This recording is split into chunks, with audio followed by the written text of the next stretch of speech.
Welcome in, everyone, to this deep dive. We're going to be checking out Leading Like Jesus, Christ's model of servanthood. It's a pretty interesting take on leadership. Yeah. Not so much about like power, but like serving others, which I think is kind of a cool contrast to what we usually hear about leadership these days. Yeah, for sure. I mean, think about it. The world's always telling us, leadership is about climbing that ladder, calling the shots, being the one in control.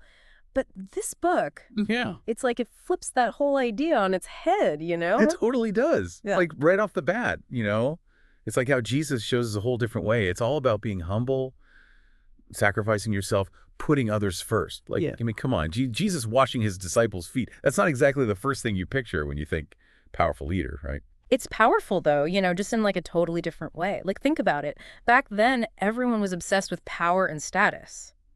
So for Jesus to like kneel down and wash their feet, that was like a huge statement. He was showing everyone that real leadership isn't about being served. It's about serving others. It's about taking care of their needs, even if it means doing something humble. It really makes you think about like how we approach leadership roles, Like, are we in it for ourselves, or are we actually trying to serve the people we lead? That's a question we should all be asking ourselves, I think, no matter what our title is or where we are in life. Because leadership isn't just for like CEOs or politicians, it's in our families, our communities, our workplaces. It's everywhere. So true. This book really hits home that like leading, like Jesus isn't about like a specific job title. It's more like a way of life, Yeah, and like a big part of that is this whole idea of servant leadership. This book like really dives into that, how it can like transform lives, not just for the leader, but for everyone involved. Yeah, and there's that quote from Luke 22:26 that they use. Rather, let the greatest among you become as the youngest, and the leader as one who serves. It's like a huge reminder that being great isn't about chasing power or fame. It's about being humble and serving others. Totally. That's like the core of servant leadership, putting other people's needs before your own. It's about giving them the tools to grow and be their best selves. So we're seeing how servant leadership is like a key part of this whole leading like Jesus thing. But the book takes it even further. It talks about how Jesus like redefined leadership altogether. He challenged those like worldly definition that we all cling to, the ones that say leadership is all about influence and authority and calling all the shots. And they make it super clear how Jesus like flipped the script. Instead of demanding respect, he earned it by loving and sacrificing himself for others. And it wasn't just words, His actions spoke volumes. He didn't surround himself with like the elite or the powerful. He hung out with the people everyone else rejected, the outcasts, the ones who were hurting. And that's like a serious challenge to us, isn't it? It makes us think about what's really important.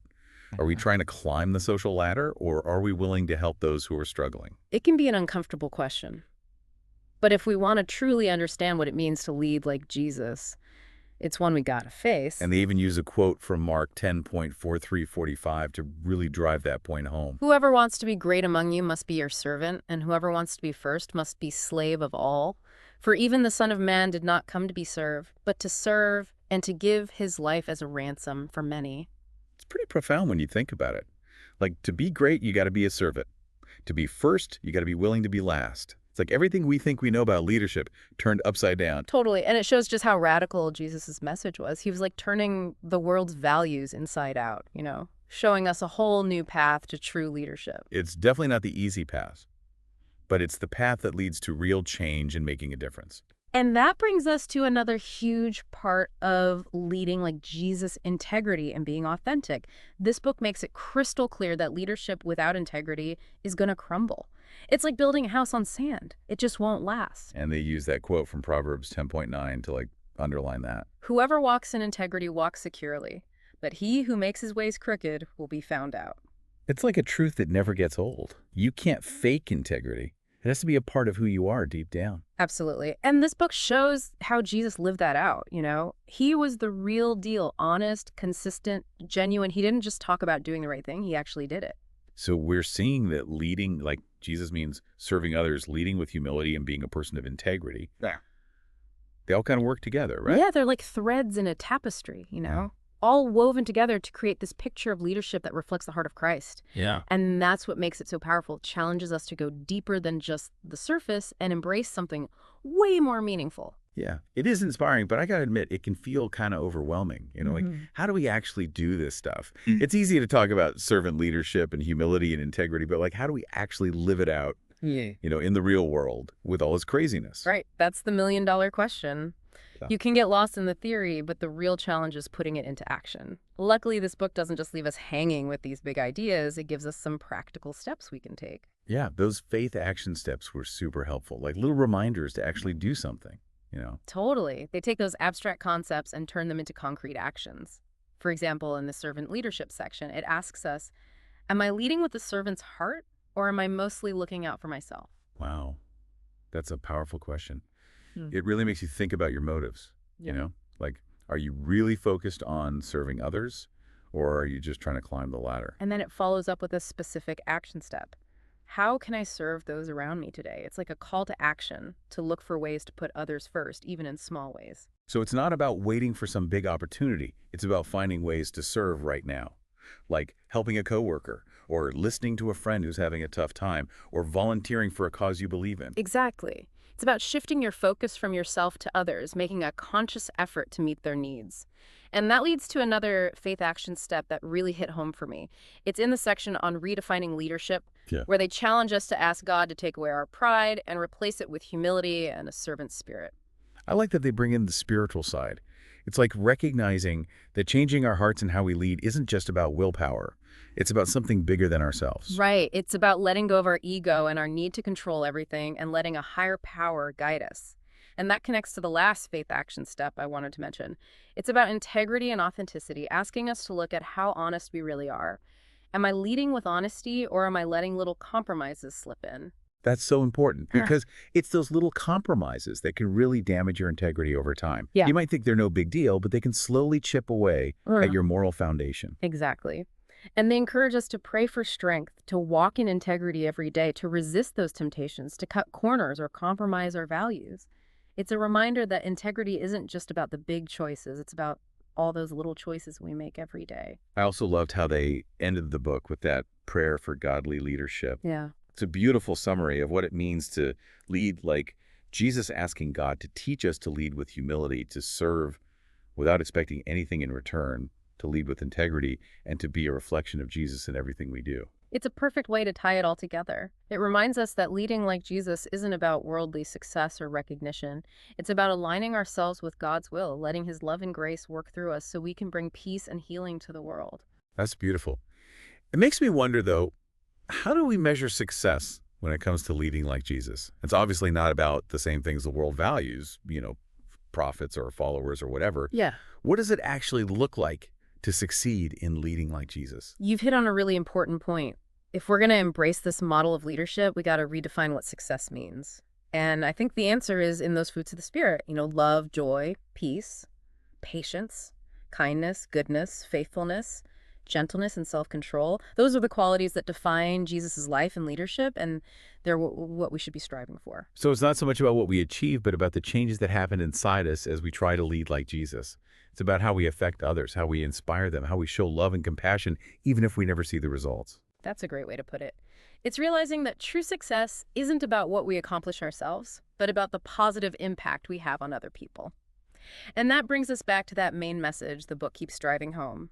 True leadership is about serving others, leading with humility, and acting with integrity. It's not about power or control. It's about helping others grow and thrive. It's really cool to think about success that way. Not about what you get out of it, but Yeah. about how you make things better for other people. It makes you realize that, leadership isn't just for people with fancy titles. It's something we can all do. Totally. And I think this book does a great job of breaking down those old ideas about leadership. It reminds us that leading like Jesus isn't just for pastors or CEOs or politicians.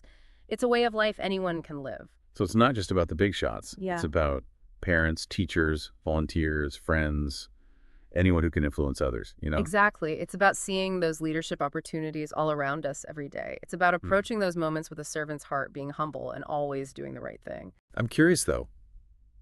Are there any specific stories from the book that really stuck with you about what this kind of leadership looks like in real life? I mean, we've talked about the ideas, but it'd be cool to see how they actually work. One story that really hit home for me was about this young woman working as a cashier at a grocery store. She didn't have a fancy title or anything, but she chose to do her job with a servant's heart. She would go out of her way to connect with customers, smile, be friendly, listen to them. It's amazing how much those little things can matter. For sure. And the book makes it clear that she wasn't doing it for attention or praise. She was just living out her faith, Mm. treating everyone with kindness and respect. It shows you that leading like Jesus isn't always about these big dramatic things. It's often those little everyday moments where you choose to put others first. Exactly.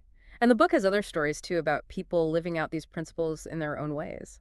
Teachers who go above and beyond for their students, volunteers who give their time to help others, business leaders who create companies that are ethical and care about people. It's really inspiring to hear those stories. It proves that leading like Jesus isn't just some theory, it's actually happening all around us. Yeah, and I think that's one of the biggest takeaways from this book.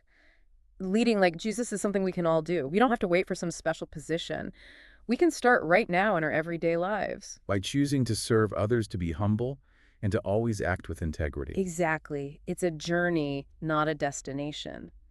And it's a journey that can change us and the people around us. This deep dive has really made me think differently about leadership. It showed me that true leadership isn't about power or control. It's about love, service, and sacrifice. It's about following the example of Jesus, who put others first and gave his life for all of us. And as we wrap up, I want to encourage everyone listening to think about how they can live out these principles in their own lives. No matter who you are or what you do, how can you be a servant leader in your family, your work, your community? How can you be more humble and act with integrity in everything you do? Those are some big questions, and I think they get to the heart of what it means to lead like Jesus. It's a tough path, but it's a path that leads to real meaning and lasting impact. Thanks for joining us for this deep dive.